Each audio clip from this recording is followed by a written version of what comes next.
7 दिसंबर की दोपहर में 3 बजे जब हम सिलेट में उतरे, वो हमको नहीं पता था कि ये कैसी ट्रेन है, हमारे आगे दुश्मन कहाँ पर है और हम लोग किधर में पोजीशन लेंगे।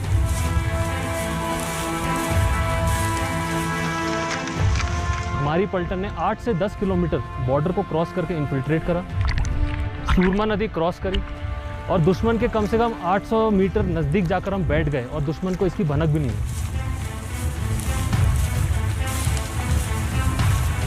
हमारे जो सीओ साहब थे, उन्होंने एक डिसीजन लिया कि लड़ाई 3 फेज में लड़ी जाएगी।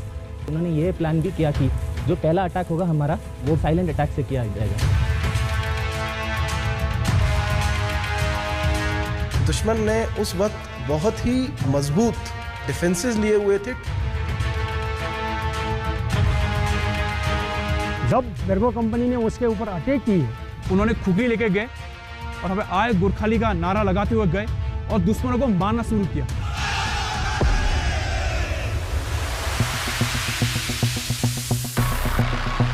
उनको ये बिल्कुल पता ही नहीं चला कि कौन आया और कहां से आया। उस वक्त खुखड़ी बहुत चलाया, काफी दुश्मन को हमने मार दिया खुखड़ी के तरफ। तो डर पैदा हुआ था पाकिस्तान में कि इनसे लड़ाई मत करना, क्योंकि हमारा सिर निकलेगा।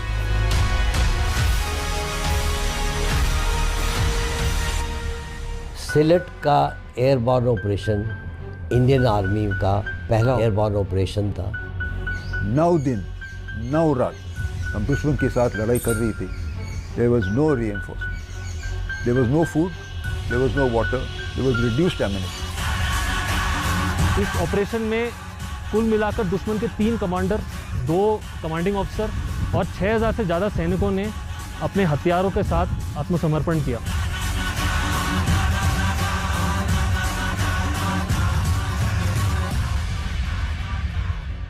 नमस्कार, जय हिंद, वंदे मातरम। मैं हूं श्वेता सिंह। हथियार हो या न हो, संख्या हो या न हो, हौसला तो है। कभी कभी वीरता की कहानियां ही दुश्मन के दिलों में खौफ भरने के लिए काफी होती हैं। कभी कभी रुतबा ही परिचय होता है। आज हम 1971 के युद्ध की एक ऐसी लड़ाई की कहानी आपको सुनाएंगे जहां पर भारतीय सैनिकों ने संख्या में खुद से कहीं ज्यादा पाकिस्तानियों को शिकस्त दी थी। यह लड़ाई थी सिलहट की। यह लड़ाई अद्भुत थी। पहली बार ऐसा हुआ था कि भारतीय सेना ने एक ऑपरेशन में अपने सैनिकों को हेलीकॉप्टर के जरिए दुश्मन की जमीन में ड्रॉप किया। और यह पहली ऐसी लड़ाई थी 1971 की जहां पाकिस्तान के सरेंडर का नमूना देखने को मिला था।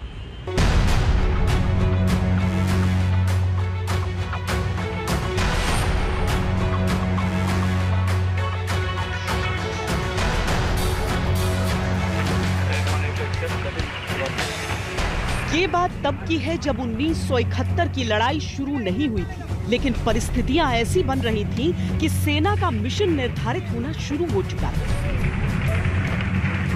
Record and target uniform 4482।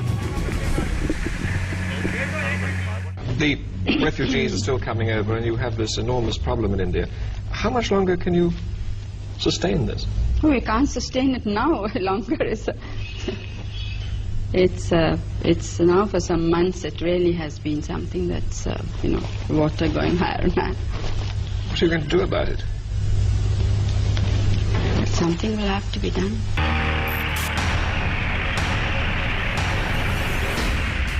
उस समय युद्ध के काले बादल छाए जरूर थे, पर जंग छिड़ी नहीं थी। कई बंदिशें थी और उन बंदिशों के साथ आगे बढ़ना था। Mrs. Gandhi, in an awful temper. Shrimati Gandhi ने गुस्से में मुझे पश्चिम बंगाल, असम और त्रिपुरा के मुख्यमंत्री का संदेश पढ़कर सुनाया कि हजारों शरणार्थी भारत आ चुके हैं। मुझसे कहा कि तुम क्या कर रहे हो इस बारे में। Chief Minister of Tripura, and she looked at me and said, "What are you doing about it?" लक्ष्य था ढाका की घेराबंदी। इसके लिए मिशन था सिलहट पर नियंत्रण। और ये करने के लिए वहां तक पहुंचने के रास्ते की अहम जगहों पर फतेह हासिल करना था।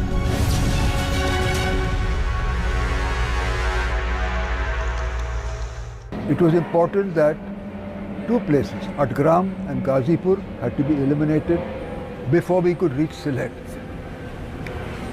तो मेरी पलटन 4/5 गोरखा राइफल्स बहुत गंभीर लड़ाई लड़ी थी एट अटग्राम एंड गाजीपुर।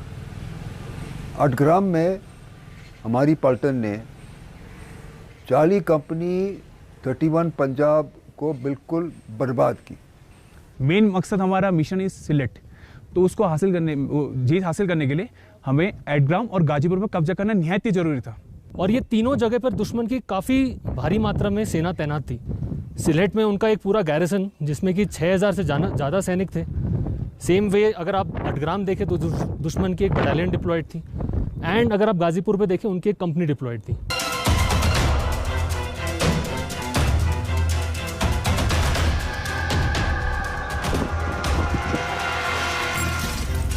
नवंबर के पहले हफ्ते में सेना की ईस्टर्न कमान ने तय कर लिया था कि तत्कालीन पूर्वी पाकिस्तान से लगती सरहद को 10 मील तक यानी लगभग 16 किलोमीटर तक भेदा जाए, क्योंकि पाकिस्तान की ओर से जो गतिविधियां हो रही थी वो संदेहास्पद थी। सिलहट पर नियंत्रण का जिम्मा 59वीं माउंटेन ब्रिगेड को दिया गया। इसके तहत अलग अलग बटालियन को अलग अलग ओर से बढ़ने की जिम्मेदारी दी गई। 20 और 21 नवंबर की रात 4थी गोरखा राइफल्स की 5वीं बटालियन यानी 45 गोरखा को अटग्राम कॉम्प्लेक्स पर नियंत्रण का जिम्मा दिया गया। यह अटैक का पहला चरण था। इसके बाद 9 गार्ड्स को हमले के दूसरे चरण के तहत जकीगंज को कैप्चर करना था। फिर टुकड़ियों को आदेश का इंतजार करना था ताकि करीमगंज पर कब्जा कर आगे की ओर कूच किया जा सके। अटग्राम एक ऐसा इलाका था जहां सरहद से निगरानी संभव नहीं थी, इसीलिए वहां के बारे में जानकारी कम थी। आधी रात का समय, खामोशी से आक्रमण, दुश्मन को चौंका देना और खुखरी का इस्तेमाल। अटग्राम पर आक्रमण का ये 4 सूत्री प्लान था। गोरखा सैनिकों को आगे बढ़ते हुए सुरमा नदी को भी पार करना था। तारीख जो मुकर्रर की गई थी वो थी ईद उल जुहा की रात। पाकिस्तानी सेना को ऐसा लगता था कि यहाँ सिर्फ मुक्ति वाहिनी की इक्का दुक्का टुकड़ियां ही घूमती हैं और इसीलिए उस सरप्राइज को मेंटेन करना बहुत जरूरी था। 20 नवंबर को सूर्यास्त के साथ ही पलटनें सुरमा नदी के लिए निकल गई। वहां से नावों में सवार होकर सैनिक दूसरे छोर पर पहुंच गए। नदी के आसपास के इलाके की मिट्टी में नमी इतनी अधिक थी कि दलदली जमीन पर आगे बढ़ पाना मुश्किल हो रहा था। मिशन था बॉर्डर पर तैनात सैनिकों की नजरों से बचते हुए खामोशी से दुश्मन के इलाके में दाखिल हो जाना। रात के करीब 11 बज रहे थे जब अचानक एक टुकड़ी पर 2 ओर से पाकिस्तानी सैनिक गोलियां बरसाने लगे। आवाजें सुनते ही जो जहां था ठिठक गया, क्योंकि अगर दुश्मन देख लेता तो पूरा मिशन बेकार हो जाता। दंदनाती गोलियों के बीच सैनिक दलदली जमीन पर लेटे रहे, बिना किसी आहट, बगैर कोई आवाज। कुछ देर बाद फायरिंग शांत हो गई। मुमकिन है जवाबी फायरिंग न होने पर पाकिस्तानी आश्वस्त हो गए थे कि मुक्ति वाहिनी की कोई छोटी सी टुकड़ी रही होगी जो भाग गई। गोरखा सैनिक आधे घंटे 45 मिनट उसी पोजीशन में बने रहे और फिर वापस आगे बढ़ना शुरू किया। न तो हल्की सी भी रोशनी, न इलाके की जानकारी। अंधेरे में आगे बढ़ते हुए ये समझना भी मुश्किल था कि अटग्राम पहुंचे हैं या नहीं। लेकिन अब तक सरप्राइज कायम था। तभी एक पाकिस्तानी गश्त दल की नजर उन पर पड़ गई। सामने से एक सैनिक ने आवाज दी, कौन है? आंख खड़ा करो। गोरखाओं को एक पल भी नहीं लगा जवाब देने में।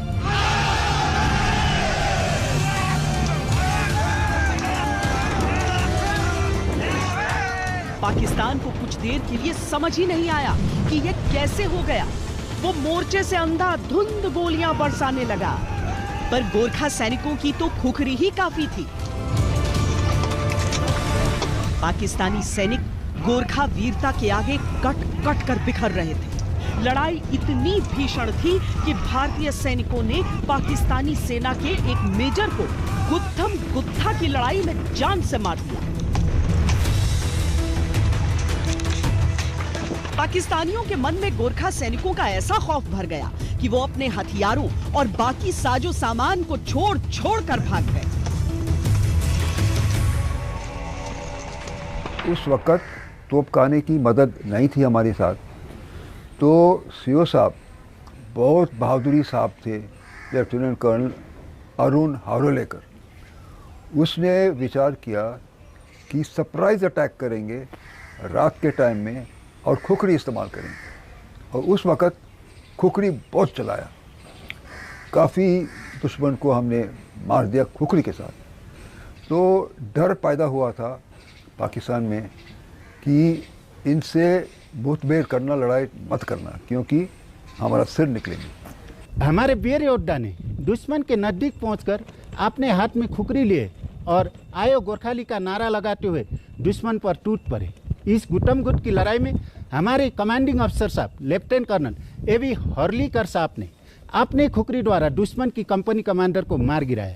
इतना ही नहीं, राइफलमैन दिलबहादुर छेत्री ने अपने खुखरी द्वारा 8 दुश्मन सैनिक को मार गिराया। उस रात लड़ाई खत्म होने तक पूरी पाकिस्तानी कंपनी की लाशें बिछ गईं। इक्का दुक्का सैनिक ही बटालियन हेडक्वार्टर पहुंच पाए और पूरा किस्सा बयां किया।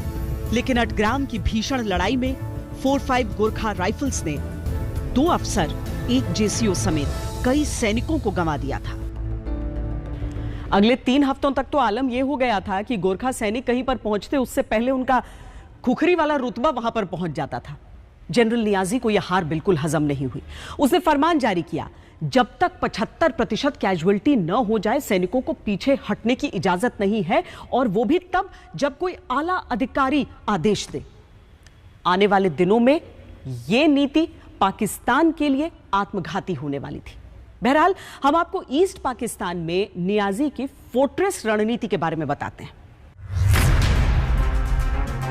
युद्ध की तैयारी करते हुए जनरल नियाजी ने ईस्ट पाकिस्तान को डिफेंड करने के लिए फोर्ट्रेस स्ट्रैटेजी नाम की रणनीति अपनाई। इस रणनीति के अनुसार 10 शहरों को किले में तब्दील करना था। इन शहरों में 60 दिन का असलहा और 45 दिन का राशन स्टॉक किया गया। ये शहर थे जेसौर, झेंडिया, बोगरा, रंगपुर, जमालपुर, मेमन सिंह, भैरव बाजार, कोमिला, चटगांव और सिल्क। योजना के अनुसार अंतर्राष्ट्रीय बॉर्डर पर पाकिस्तानी सेना की मजबूत तैनाती नहीं रहनी थी, बस इन शहरों के डिफेंस को बहुत मजबूत रखा गया। आज़ादी से पहले पाकिस्तान आर्मी, इंडियन आर्मी साथ थे और सिखलाई थी ब्रिटिश की। और ब्रिटिश की विचार ये थी उस वक़्त वर्ल्ड वॉर 1, वर्ल्ड वॉर 2, जहाँ दुश्मन सबसे ज़्यादा तादाद में है वहीं हमला करना।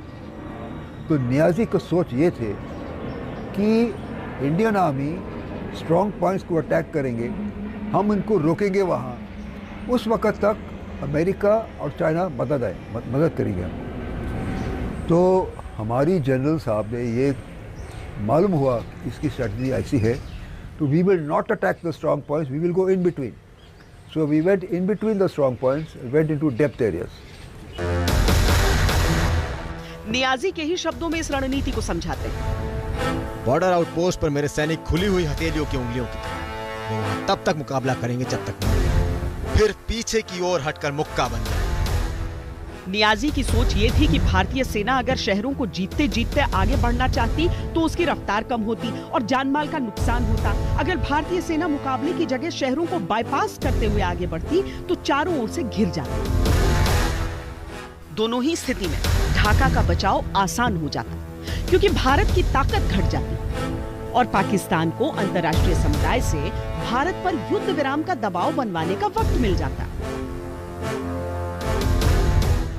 सिलहट की ओर आगे बढ़ते हुए 4-5 गोरखाज पर जिम्मेदारी थी गाजीपुर के भी कैप्चर की। अटग्राम की तरह यहां भी अपने पराक्रम का प्रदर्शन किया सैनिकों ने और कड़े संघर्ष के बाद गाजीपुर को कैप्चर कर लिया। लेकिन दो लड़ाइयों का नुकसान भी बड़ा था जो उठाना पड़ रहा था। 18 अफसरों के साथ शुरुआत की गई थी, अब बचे थे केवल 11, जिनमें 3 वीरगति को प्राप्त हो चुके थे और 4 बुरी तरीके से घायल थे। कमांडिंग ऑफिसर ने यह गुजारिश की कि कुछ दिनों के लिए समय दिया जाए, लेकिन चंद दिनों में ही सिलहट की ओर कूच करना था।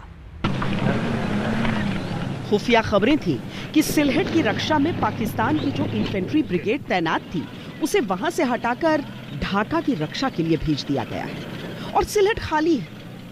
ये तार्किक तो नहीं लग रहा था, पर निर्णय ले लिया गया था। उन लोगों ने एयर रिकॉनेसेंस करने के बाद में जब सिलहट से वापस आए तो उन्होंने बोला कि सिलहट खाली होगा और आप लोग वहाँ पर पहुँच के कब्ज़ा कर लेंगे अपने ऑब्जेक्टिव के ऊपर और कोई तकलीफ़ नहीं होगा। ये एक पहले की सोच थी, लेकिन बाद में जब एयरबॉर्न ऑपरेशन शुरू होता है हालात बदली हो जाते हैं, दुश्मन की मूवमेंट डिफरेंट हो जाती है। प्लान के अनुसार ये एक SHBO यानी स्पेशल हेलीबोर्न ऑपरेशन होना था, जहां सैनिकों को दुश्मन के क्षेत्र में हेलीकॉप्टर के जरिए ड्रॉप करना था। भारत के तब तक के इतिहास में कभी ऐसा नहीं किया गया था। यहां तक कि सैनिकों के प्रशिक्षण में भी ये इससे पहले शामिल नहीं था। सोचिए, युद्ध के मैदान में ये कितनी बड़ी चुनौती थी।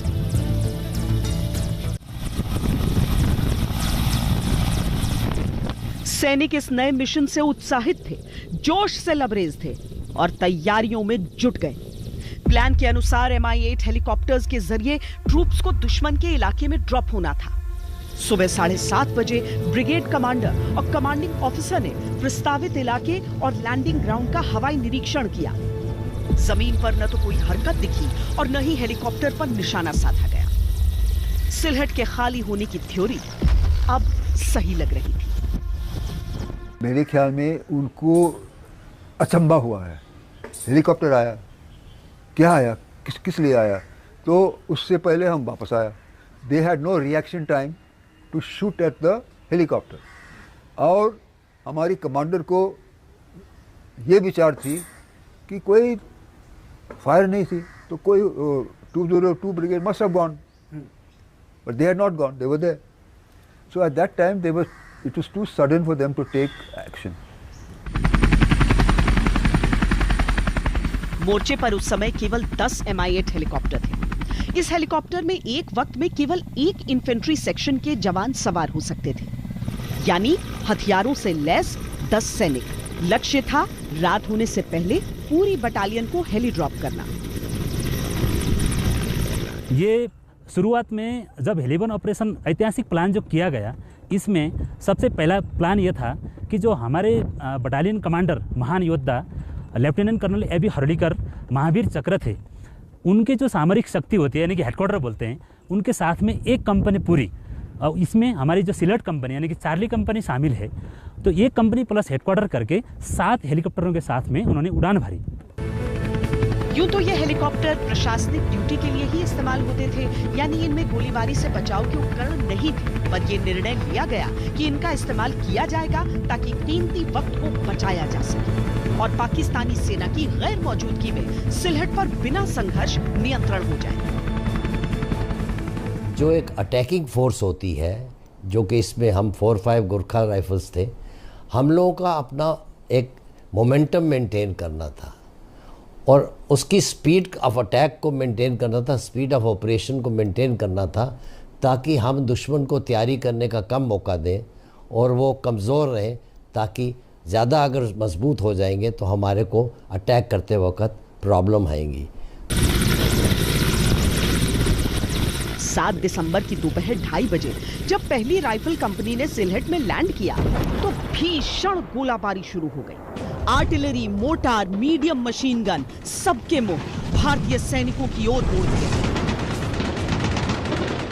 जब हम वहां लैंड किए तो काफी हैवी फायरिंग हो रही थी। तो हेलीकॉप्टर्स और क्रूज जो फर्स्ट वेव में थे बहुत ज़्यादा फायरिंग में आ गए, तो वो काफ़ी ज़बरदस्त सरप्राइज मिला हम लोगों को।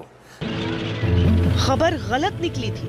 पाकिस्तान की इन्फेंट्री ब्रिगेड को सिलहट से नहीं निकाला गया था। इतना ही नहीं, पाकिस्तान की एक और इन्फेंट्री ब्रिगेड को भी इलाके की हिफाजत के लिए वहां भेज दिया गया था और सिलहट गैरिसन के सैनिक तो पहले से ही वहां मौजूद थे। बड़ी मुश्किल से उस रोज 2 राइफल कंपनियों को सिलहट की लैंडिंग ग्राउंड पर उतारा गया, यानी हमारे लगभग 250 सैनिक, और सामने मुकाबले में पाकिस्तान के कुछ नहीं तो 4000, एक के मुकाबले 16 दुश्मन। साथ ही ये इलाका भी तो दुश्मन का था। उस समय पाकिस्तानियों की सही संख्या का आकलन गोरखा सैनिकों के पास नहीं था, वो तो मुहैया जानकारी के अनुसार तैनात हुए थे। भारतीय एयरफोर्स के जांबाज पायलट इन परिस्थितियों को समझ रहे थे। रात भर जान की बाजी लगाकर वो उड़ान भरते रहे और 8 दिसंबर की सुबह तक 584 भारतीय सैनिकों को वो सिलहट में ड्रॉप कर चुके थे। हेलीकॉप्टरों पर भी ताबड़तोड़ फायरिंग चल रही थी। दुश्मन की पूरी कोशिश थी कि हेलीकॉप्टरों को मार गिराए, लेकिन भारतीय पायलटों का कौशल दुश्मन के मंसूबों पर भारी पड़ रहा था। गोलियों ने हेलीकॉप्टरों के ढांचे को तो भेद दिया, लेकिन शुक्र है कि आखिरी उड़ान तक कोई भी हादसा नहीं हुआ। फायरिंग हो रही थी ग्राउंड ट्रूप्स के द्वारा। रैकी एयरक्राफ्ट के बावजूद उन लोगों को कुछ जानकारी मिल गई थी कि हमारे यहाँ पर एक एयरबॉर्न ऑपरेशन होने वाला है, तो उन्होंने अपने ट्रूप्स उसके आसपास पोजीशन कर दिए थे और उन लोगों ने हम पे फायरिंग शुरू की। उसमें कुछ हेलीकॉप्टर वाले भी फायरिंग की जोन में आ गए और जो ट्रूप्स उतरे वो फर्स्ट वेव में सिर्फ 70-80 ट्रूप्स उतरे थे। फर्स्ट वेव के जो ट्रूप्स थे वो पूरी फायरिंग जोन में आ गए, तो वो उन्होंने उसको बचने के लिए एकदम लाइन पोजीशन, जैसे इन्फेंट्री ट्रेन थी तो 4-5 GR के गोरखा ट्रूप्स थे, उन्होंने लाइन पोजीशन ले ली। सिलहट में ड्रॉप करते हुए हेलीकॉप्टरों को और इनकी गश्त को दुश्मन देख चुका था, गिन चुका था। उसे अंदाजा था कि भारतीय सैनिकों की तादाद कितनी होगी। तो क्या किया उसने और कैसा मुकाबला किया भारत के शूरवीरों ने, दिखाएंगे इस ब्रेक के बाद। वंदे मातरम। पूरब में अंधेरा जल्दी हो जाता है, ऊपर से दिसंबर का महीना। जहां जहां सैनिक ड्रॉप होते जा रहे थे वहां वहां वो डिफेंसेस जो हैं वो सिक्योर करते जा रहे थे, उन्हें बनाते जा रहे थे। लेकिन दुश्मन की तरफ से बमबारी इतनी जबरदस्त की जा रही थी मानो उसने ये सोच लिया हो कि उसी रात सभी सैनिकों को खत्म कर देना है।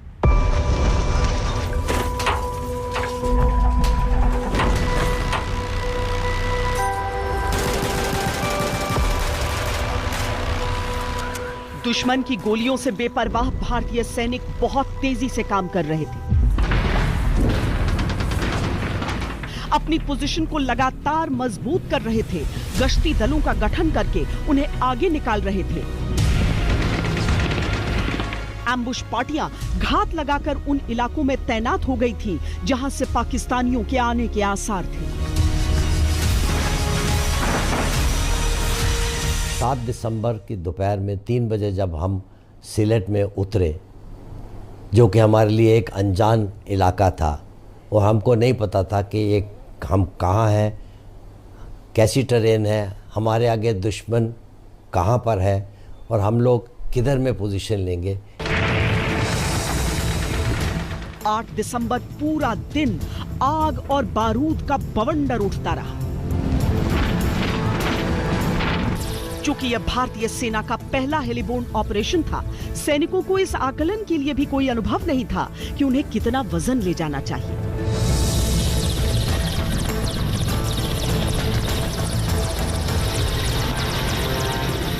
इसीलिए हर सैनिक के लोड का अधिकांश हिस्सा असलहा ही था। फिर भी एक छावनी के मुकाबले का बारूद सैनिकों के पास कहां से हो सकता था? कि ऐसा इंट रिपोर्ट्स था कि शायद सिलहट में दुश्मन की प्रेजेंस कम है, बट जब मेरी पलटन वहां पहुंची तो देखा कि वहां पे around 2 brigade size force, almost 7000 soldiers दुश्मन के वहां थे। गोरखा सैनिक तत्पर होकर पाकिस्तानियों के आगे आने का इंतजार कर रहे थे, पर पाकिस्तानी दूर से ही गोलियां चलाते रहे। मुमकिन है अटग्राम और गाजीपुर में खुखरी वाले पराक्रम के किस्से गोरखाओं के आने से पहले ही पहुंच चुके थे। पाकिस्तानी दूर से मुकाबला करने में अपनी भलाई समझ रहे थे, नजदीक आकर जान से नहीं जाना चाहते थे। पहले दिल बहादुर छेत्री नायक थे, उसने जब मुकाबला किया तो उसको इतना जोश आ गया कि उसने अपनी खुखरी से 8 पाकिस्तानी सैनिकों के सिर काट दिए। इस इंसिडेंट को देख के पाकिस्तान के बाकी सैनिकों में एक डर पैदा हो गया। खुखरी असॉल्ट किया। अतग्राम में हमने ब्रावो कंपनी 31 पंजाब को बिल्कुल ख़त्म ही कर दिया, जिसमें 44 दुश्मन को हमने हमारी खुखरी से मारा। और इसी की वजह से चलते हुए मेरी पलटन का जो मोराल था वो काफ़ी हाई था। कुछ कैजुअल्टीज़ हमारी भी हुई थी, लेकिन फॉर्मेशंस जो हमारी थी, जो ब्रिगेडियर सीए क्विन साहब थे, उन्हें पता था कि मेरी पलटन क्या करने में सक्षम है। 6 राजपूत की जिस टुकड़ी को लिंकअप के लिए सिलहट पहुंचना था, वो दूसरे मोर्चे पर लड़ाई में उलझी हुई थी। लिहाजा 48 घंटे बीतने के बाद भी वो वहां नहीं पहुंच पाए। गोरखा सैनिकों का असलहा भी धीरे धीरे खत्म हो रहा था। ऐसे में 9 दिसंबर की सुबह भारतीय सैनिकों ने देखा कि सामने पाकिस्तानी सेना हमले के लिए जुट रही है। वो आक्रमण के लिए आगे बढ़ने की तैयारी कर रहे थे। ये भारतीय सैनिकों का ही हौसला था कि ऐसी परिस्थिति में भी वो मजबूती से टिककर खड़े रहे, मुकाबले के लिए व्याकुल। लेकिन तभी आसमान में भारत के लड़ाकू विमान प्रकट हुए। कुंभीग्राम की ओर से वो उड़ान भर रहे थे और दुश्मन के क्षेत्र पर जब बमबारी की शुरुआत उन्होंने की तो दुश्मन आड़ के लिए भागा। ये मुकाबला तो टल गया था, लेकिन आगे क्या होगा ये सवाल बड़ा था, क्योंकि भारतीय सैनिकों के पास अब असलहे के साथ साथ खाने पीने का सामान भी खत्म हो रहा था। लेकिन कहते हैं ना, किस्मत भी वीरों का ही साथ देती है। उन दिनों युद्ध की खबरें रेडियो पर प्रसारित होती थी और बीबीसी रणभूमि में खबरों का सबसे विश्वसनीय स्रोत था। On the 7th of December, an Indian brigade had been lifted by helicopters to the southeast of Sylhet across the Surma River.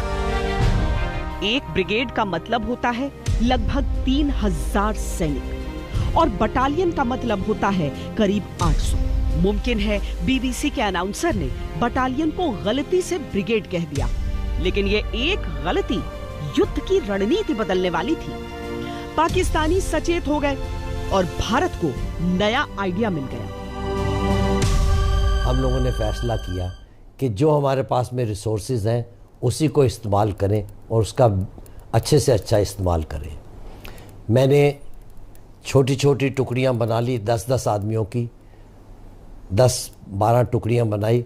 उनको 10 से 15 LMG दी और 2 MMG दी और उनको इलाका दे दिया कि आप ये जो 1000 गज का इलाका है उसको आप बराबर 250-300 गज में खुल के बैठ जाएंगे और अपनी LMG अपने साथ रखेंगे और फायरिंग नहीं करेंगे जब तक आपके ऊपर हमला नहीं आता, मजबूर नहीं होते। गोरखाओं ने जुगत लगाई, अगर पाकिस्तान बीबीसी की रिपोर्ट पर यकीन कर ही रहा था तो क्यों ना अपनी तैनाती एक ब्रिगेड के तौर पर दिखा दी जाए। हाँ, इसमें कई खतरे थे। पहला ये कि 4-5 गोरखा अब पूरी बटालियन भी नहीं थे, यानी 800 से कम। दूसरा ये कि फैलाव बढ़ाने के लिए राइफल कंपनियों को दूर दूर रखना था। इससे बीच में गैप बन रहा था और ये खतरनाक था। हालांकि इससे बचाव के लिए बीच बीच में मशीन गन पोजीशंस तैनात कर दी गई। तीसरी मुश्किल ये थी कि दुश्मन अकेली पड़ी कंपनियों को आसानी से खत्म कर सकता था अगर उसे झूठ का पता चल जाए। इसमें रिस्क था, पर कमांडिंग ऑफिसर ने इस रिस्क को उठाने का निर्णय किया। वैसे भी गोरखा सैनिकों का डर से कोई रिश्ता ही नहीं होता। Gorkha the very brave troops. उसकी बिलीफ है काफ़ी हुनू बंदा रामरो मोरनो रामरो, काफ़ी हुनू बंदा मोरनो रामरो। It is better to die than to be a coward. और इतनी मुश्किल थे उस वक़्त कि खाना नहीं था, पीना नहीं था, रिड्यूस्ड एम्यूनिशन था, दुश्मन इतनी बड़ी तादाद में है। लेकिन बिल्कुल खामोश थी। They were not afraid at all. और जब हम गए थे सीओ साहब और मैं देखने के लिए कि इनकी मोराल कैसा है, वो अपना खुखरी को साफ कर देते। क्या कर रहे हैं भाई साहब, एम्यूनिशन नहीं आएगा तो कोई बात नहीं, हम खुखरी इस्तेमाल करेंगे। They are so brave, they do not bother about death. नहीं, मन में अगर हम डर होने से क्या फौज में नहीं आना था, मन में डर नहीं है। जो जनरल फील्ड मार्शल मानेकशॉ साहब ने कहा है, और जो जिसको मतलब डर नहीं है वो गोरखा है। एक गोरखाओं की बड़ी एक अच्छी खासियत है कि ये बहुत ही निडर और सीधा ऑर्डर्स को फॉलो करने वाले लोग हैं। ये कभी भी डाउट नहीं दिखाते। तो हमारे जब सीओ ने ये बोला कि मैं तुम्हारे साथ खुद आगे जाके खुखरी का हमला करूंगा तुम्हारे साथ, तो हमारे जवानों के अंदर भी इतना जोश आ गया कि ऑटोमेटिकली उन्होंने बस कुछ नहीं देखा, अपनी खुखरी पकड़ी और दुश्मन पे धावा बोल दिया। सोल्जर बोल रहा है कि वो मरने से नहीं डरता, या तो वो झूठ बोल रहा है या तो एक गोरखा है। क्योंकि सर गोरखा इतना ब्रेव, इतना स्ट्रांग होता है कि वो कभी भी हार नहीं मानता सर। और उनका जो किसी भी चीज़ में आप देखते हो, लड़ाई के दौरान या किसी भी चीज़ में, उनका हौसला इतना बुलंद रहता है कि वो हर जगह में डट के सामना करते हैं और आगे बढ़ने का उनका, वो हमेशा आगे बढ़ते हैं। वो कभी भी पीछे नहीं हटते, किसी भी चीज़ से वो पीछे नहीं हटते। पाकिस्तान के मन में शक बैठ चुका था। भारतीय सैनिकों की संख्या का सही अंदाजा लगाने के लिए दुश्मन अपनी पेट्रोल पार्टियां भेजने लगा। लेकिन गोरखाओं की पेट्रोल पार्टियां आक्रामक पेट्रोलिंग में जुट गई और आगे बढ़ते दुश्मन को वहीं रोक दिया करती। दिन के समय भारतीय वायुसेना के विमान रक्षात्मक उड़ान भरते थे। दुश्मन डर के मारे अपनी आर्टिलरी गन्स को छिपा देता था, पर रात के समय फाइटर्स उड़ान नहीं भर सकते थे। उस समय दुश्मन निशाना साध कर दनादन गोलाबारी करता था। सैनिकों का रसद अब बिल्कुल खत्म हो चुका था। वो आसपास के खाली पड़े घरों से थोड़े बहुत अनाज पर गुजारा कर रहे थे और कीचड़ भरे गड्ढों का पानी पीने को मजबूर थे। There was no food, there was no water, there was reduced ammunition. पानी थे तालाब में, गंदे पानी, हैंकीचेस से हम उसको स्ट्रेन करने थे। खाना नहीं था, चावल थी झोपड़िया में, उसको थोड़ा इकट्ठा करके हमें खाना था। We fought for 9 days and 9 nights without food, without water, with reduced ammunition. हमारा राशन, एम्यूनिशन, पानी ख़त्म हो गया, तो उसके बाद में हम लोग सोच रहे थे कि अब क्या करेंगे। तो इंस्ट्रक्शन यही दी हमारे कमांडिंग ऑफिसर ने कि एम्यूनिशन का खर्चा कोई नहीं किया जाएगा, जितनी भी आपको ऊपर फायरिंग आती है आप उसको बर्दाश्त करेंगे, जितने भी आपके ऊपर गोलाबारी होती है आप उसको बर्दाश्त करेंगे, और बिल्कुल कोई अपनी सरप्राइज़ मेंटेन करके रखेंगे और दुश्मन को ये अंदाज़ा नहीं लगाने देंगे कि हम कहाँ पर हैं, हमारी पोजीशन कहाँ पर, हमारे डिफेंसेस कहाँ पर हैं, ताकि वो हमारे ऊपर हमला ना कर सके। 11 दिसंबर की सुबह दुश्मन के तोपखाने ने मेडिकल इंस्पेक्शन रूम बंकर को तबाह कर दिया। बंकर में मौजूद गंभीर रूप से घायल सभी जवान उस हमले में वीर गति को प्राप्त हो गए। जितनी मेडिकल सप्लाई थी वो नष्ट हो गई। घायल जवानों की मदद का कोई तरीका ही नहीं था। ये अगर सामान्य इंसान होते तो टूट जाते, पर ये भारतीय सैनिक थे। तबाही, बर्बादी, मायूसी से घिरे होने के बावजूद इन्होंने अपने दुख को अपना हथियार बनाया और दोगुने जोश से दुश्मन से लड़ते रहे। देखने में गोरखा सैनिक बहुत ही सिंपल लगेगा, बहुत ही विनम्र लगेगा, लेकिन अगर उसको ये बताया जाए कि भाई हमारा टास्क ये है और अगर उसको अच्छी लीडरशिप मिले, तो मैं ये कह सकता हूँ कि वो आज के दिन में किसी भी ऑपरेशन में सक्सेस पा सकते हैं। शहीद जवानों के पार्थिव शरीर को ले जाने के लिए कमांडिंग ऑफिसर ने मदद मांगी। अगले ही दिन MI-8 हेलीकॉप्टर्स वहां पर भेजे गए, लेकिन यहां पर भी पाकिस्तान गच्चा खा गया। उसे लगा भारतीय सेना को रीइंफोर्समेंट्स पहुंचाई जा रही हैं, जबकि हकीकत कुछ और थी।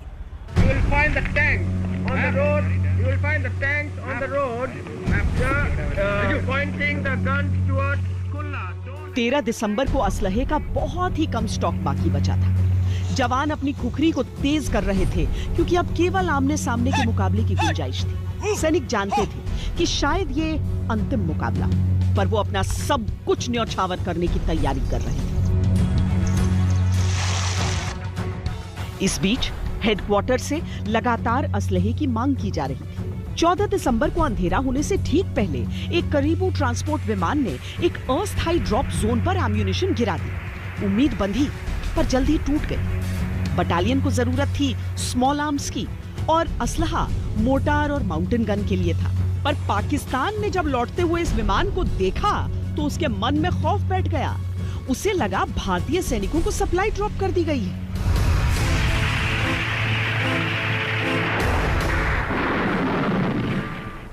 इस बीच ईस्ट पाकिस्तान के बाकी मोर्चों पर भी भारतीय सेना का शौर्य कायम था और नियाजी को सरेंडर करने की चेतावनी दे दी गई थी।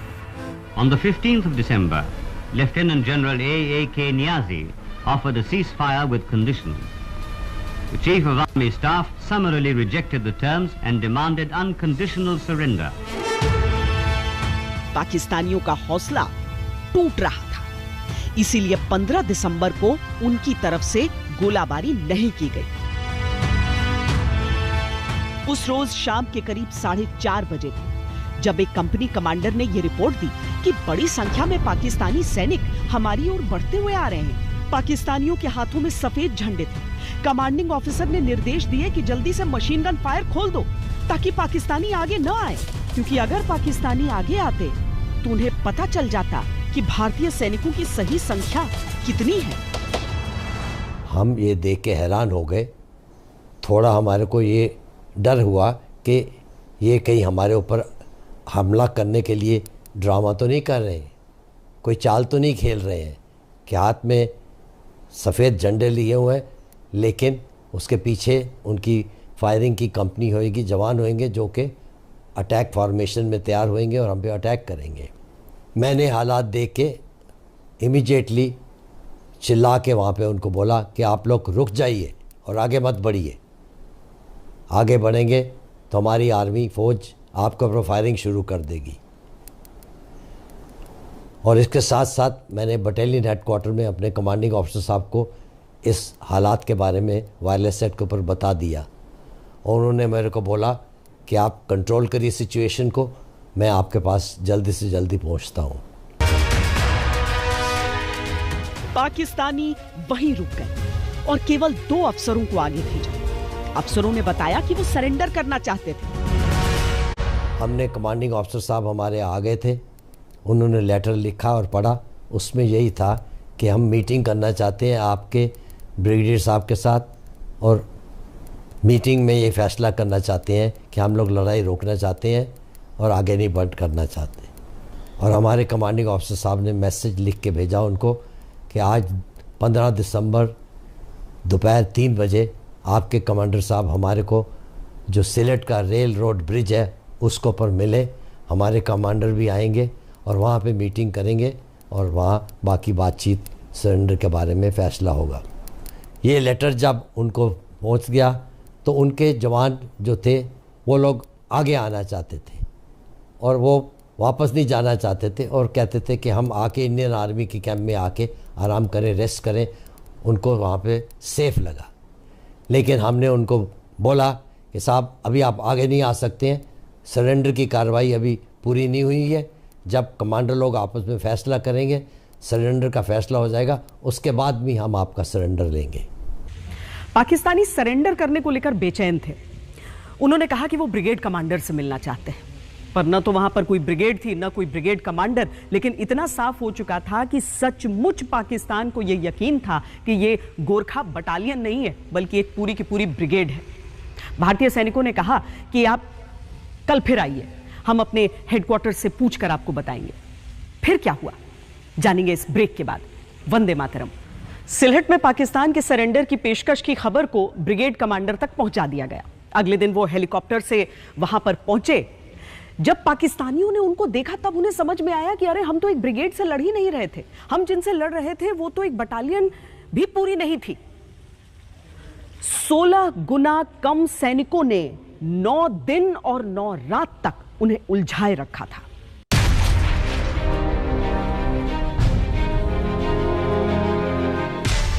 ये सरेंडर पाकिस्तान की ओर से दिया गया 1971 युद्ध का पहला सरेंडर था। पाकिस्तान की शर्मिंदगी 16 दिसंबर 1971 को सिलहट में सरेंडर करने वाले पाकिस्तानी सैनिकों की फहरिस्त से समझिए। इसमें शामिल थे 3 brigadier, 2 colonel, 173 officer, 290 junior commissioned officers यानी जेसीओज और 8000 सैनिक। और सामने भारत के जो योद्धा मुकाबला कर रहे थे उनमें थे कुल 7 ऑफिसर और 532 अदर रैंक्स।